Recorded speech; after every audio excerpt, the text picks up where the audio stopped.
অতুলনীয় সবুজে ভরা গ্রাম বাংলার এই প্রাকৃতিক দৃশ্য আর এমন গ্রাম ভ্রমণের সাথে যদি খোঁজ মেলে বাংলার হারিয়ে যাওয়া ঐতিহ্যের কিছু নিদর্শন, যদি কানে ভেসে আসে কয়েকশো বছরের প্রাচীন বাংলার ইতিহাসের অজানা কিছু কাহিনী, তাহলে আর পায় কে? কথায় বলে, একে তো মা মনসা, তাই ধুনোর গন্ধ। হয়তো সেই গন্ধে গন্ধেই আজ আমরা ছুটে চলেছি পূর্ব বর্ধমান জেলার শ্রীধরপুর গ্রাম অভিমুখে। গ্রামে পৌঁছে স্থানীয় বাসিন্দা শ্রী মহাদেব বন্দ্যোপাধ্যায়ের সহায়তায় আমরা চলে এসেছি মাঝের পাড়ার সরকার বাড়িতে। জমিদার বংশের প্রাচীন নাট মন্দিরের ভগ্নাংশের পাশ দিয়ে ঢুকে সরকার বাড়ির সংলগ্ন রাধা গোবিন্দ মন্দিরের কাছে পৌঁছলাম। বসত বাড়ির ভিতরে থাকা আটচালা রীতির এই মন্দিরটি টেরাকোটার অলঙ্করণে পূর্ণ।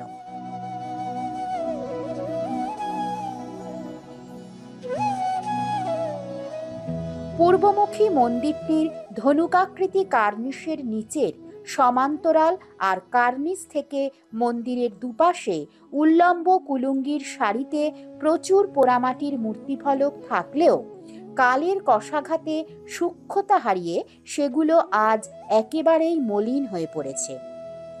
প্রবেশপথের ওপরে ত্রিখিলান সজ্জা থাকলেও মন্দিরটি কিন্তু এক দুয়ারি। প্রবেশ দরজার দুপাশে রয়েছে দুটি প্রতীক দরজা। মূল দরজাটির দুটি পাল্লাতে কাঠ খোদাই করে ফুটিয়ে তোলা ফুলের নকশা চমকপ্রদ। গর্ভগৃহে রাধাকৃষ্ণের যুগল মূর্তি দর্শনে মন ভরে ওঠে। এছাড়াও শিলারূপে নারায়ণ আর মা চণ্ডীও নিত্য পূজিত হন এখানে। মন্দিরটির দুই কোণাচের ত্রিভুজাকৃতি ফলকে লক্ষ্য করা যায় শিখি চঞ্চুপুটে সর্প, আর বাঁকানো কার্নিশের সমান্তরাল সারিবদ্ধ কুলুঙ্গিতে রয়েছে পৌরাণিক দেবদেবী আর সাধুর মূর্তি। তবে ক্ষয়ে যাওয়া এই মূর্তি ফলকের চিত্রাবলী একেবারেই মলিন, অস্পষ্ট। এছাড়াও ফুলকারি আর আলপনাধর্মী ফলক রয়েছে এখানে।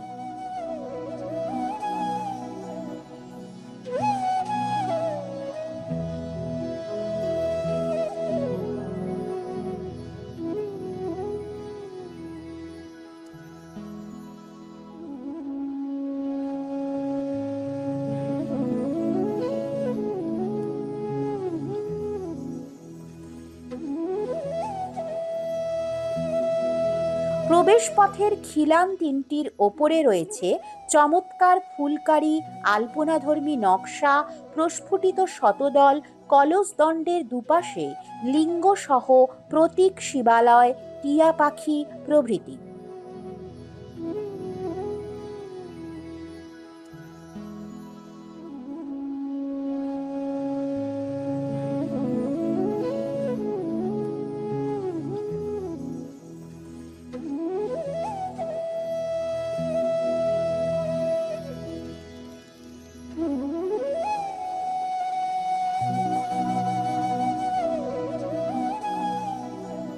উল্লম্ব কুলুঙ্গির সারিতে বিভিন্ন ভঙ্গিমায় শৈব সাধু, শ্রীকৃষ্ণ আর অন্যান্য পৌরাণিক দেবদেবীর মূর্তিফলক রয়েছে। আমরা এখন পূর্ব বর্ধমান জেলার মেমারি থানার অন্তর্গত শ্রীধরপুর গ্রামের এক প্রাচীন মন্দিরের সামনে দাঁড়িয়ে আছি। সেই মন্দিরেরই সেবায়ত বংশের এক উত্তরসূরির কাছ থেকে আমরা এই মন্দির সম্পর্কে কিছু তথ্য জানব। আপনার নাম কি? অপূর্ব কুমার সরকার। অপূর্ববাবুর কাছ থেকে আমরা এই মন্দির সম্পর্কে কিছু জানব।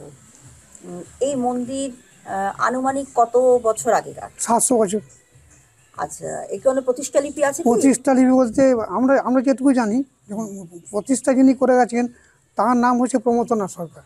মানে মন্দির প্রতিষ্ঠা করেছেন? না, ঠাকুরটা প্রতিষ্ঠা না না, মন্দির প্রতিষ্ঠা তার আমরা বলতে পারবো না। আচ্ছা, কিন্তু আপনি বলছেন 700 বছর। 700 বছর তো বটে।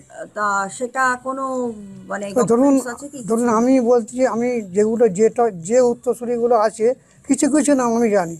রাধা গোবিন্দ সরকার, প্রমথনাথ সরকার, আচ্ছা, মধুসূদন সরকার। না না, সেটা তো ঠিক আছে, কিন্তু কে প্রতিষ্ঠা না করেছেন না, সেটা না, বলতে হবে। ওটা বলা যাবে না, ওটা বলতে পারবো না। ওটা আচ্ছা সম্মুখ কাছে থাকতে বলতে পারবে।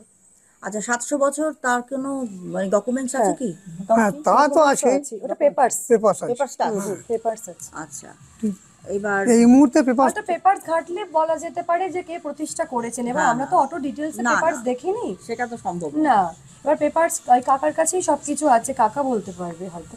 আচ্ছা আপনারা তো থাকছেন না, ও তো চলে কখন আসে বলছেন, কিছু বলছে। আচ্ছা, এই আপনাদের আদি নিবাস কোথায় ছিল? আমরা যেটুকু জানি আদি নিবাস এইখানে। তা আগে কি হয়েছে আমরা বলতে পারবো না গো। কেননা ধরুন 600-700 বছর আগেতে যে যে পৈতৃক ভিটে, এই ভিটেটা আমরা এটাই জানি, সেটা পৈতৃক ভিটে, জমিদারি বংশ। কিন্তু আগে যেটা জানি না বাঁকুড়া কোথায়, সেটা বাঁকুড়া ছিল, সেটা বলতে পারবো না। মুখে শুনেছি বাঁকুড়া, বাঁকুড়া ছিল। বিষ্ণুপুর। বিষ্ণুপুর। আচ্ছা, বিষ্ণুপুর থেকে আপনাদের পূর্বপুরুষরা এখানে এসেছে। হ্যাঁ, চলে এসছে। বিষ্ণুপুর থেকে দু ভাই এসেছিল, তারা একজন এই সরকার বাড়িতে থেকে যায়, আর একজন কলকাতা জগন্নাথ ঘাট যার নামে, উনি হচ্ছেন এই বংশের। আচ্ছা আচ্ছা কলকাতা জগন্নাথ সরকার এই বংশেরই লোক ছিলেন। আচ্ছা এবার দুই ভাই চলে আসায় একজন এখানেই থেকে এই বংশ দেখেন, আর একজন কলকাতায় চলে যায়। হ্যাঁ, জগন্নাথ সরকারের কোনো আমাদের যোগাযোগ নেই, না, একদম নীল। আচ্ছা।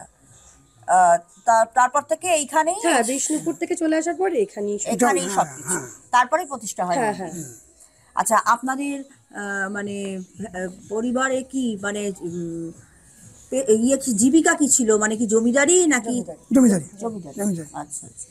রাধা গোবিন্দের বিগ্রহ রাধা তো গোবিন্দ দেখতে আর পাচ্ছি। আর মঙ্গলচণ্ডী, চণ্ডী আছে, আর মঙ্গলচণ্ডী। চণ্ডী প্রতিষ্ঠা। আর আপনার কালী পুজো, দুর্গা পুজো ওই সাইডটা হতো বহুকাল আগে, এখন এই ঘটে ফটে হয়, এখন আর সামর্থ্য। মন্দিরটির ভিত্তিভূমি সংলগ্ন টেরাকোটার ফলকে ভারী সুন্দর উদ্ভিজ্জধর্মী আলপনার নকশা, ফুলকারি আর পাখির চিত্র ফুটিয়ে তোলা আছে। আচ্ছা, আপনাদের মন্দিরের সংস্কারটা কবে হয়েছিল? ধরুন আজ থেকে 28-29 বছর আগে। আচ্ছা, আপনাদের এই মন্দির সংস্কারের ব্যাপারে মানে কি আপনাদের কি কোনো ট্রাস্টি বোর্ড আছে, নাকি আপনারা নিজেরাই না, আমরা না, ট্রাস্টি বোর্ড নেই, নিজেরা উদ্যোগী যা করেন? ফ্যামিলি। আচ্ছা, ট্রাস্টি বোর্ড বলে কি? এই তো মন্দিরটা তো ওপরে সমস্ত ঢাকা দেওয়া সুন্দর ওই ব্যবস্থা করা ওই যে 28 বছর আগে আমার এক দাদু স্কুল টিচার ছিলেন, উনি আনম্যারিড ছিলেন, তো উনি যা করার করে গেছেন, তারপরে আমরা আর কিছু করি। সিরাপুর হাই স্কুলে মাস্টারি করতেন, মারা গেলেন। উনি যা করার এই ভেতরটা 2 বছর আগে, ভেতরটা 2 বছর, করা 1 হয়েছে, বছর আগে করা কিন্তু হয়েছে। এই পুরোটা উনি করে গেছেন। মন্দিরের অন্যান্য অংশের ফলকের তুলনায় এই অংশের ফলকগুলো বেশ ভালো অবস্থায় আছে এখনো।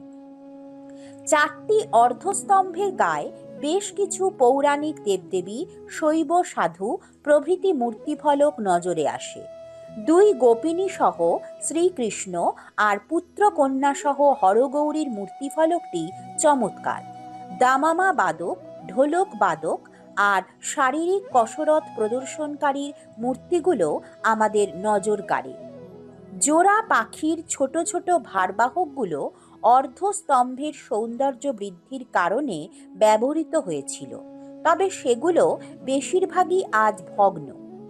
বহু প্রাচীন আটচালা এই মন্দিরটিতে কোনো প্রতিষ্ঠালিপি চোখে পড়ে না, তবে পরিবারের উত্তরসূরিদের দাবি এই দেবালয়টি আজ থেকে কমপক্ষে 600 বছর আগে তৈরি হয়েছিল। তবে প্রতিষ্ঠাকাল বা প্রতিষ্ঠাতার ব্যাপারে সঠিক কোনো তথ্য আজ আর মেলে না। সরকার বংশের উত্তরসূরি শ্রী সোমনাথ সরকারকে ফোনে যোগাযোগ করা হলে তিনি জানান জগন্নাথ সরকার ছিলেন এই দেবালয়টির প্রতিষ্ঠাতা। বাংলার প্রাচীন ঐতিহ্যবাহী এই মন্দিরটিতে বর্তমানে জীর্ণতার ছাপ স্পষ্ট, আশু সংস্কারের প্রয়োজন।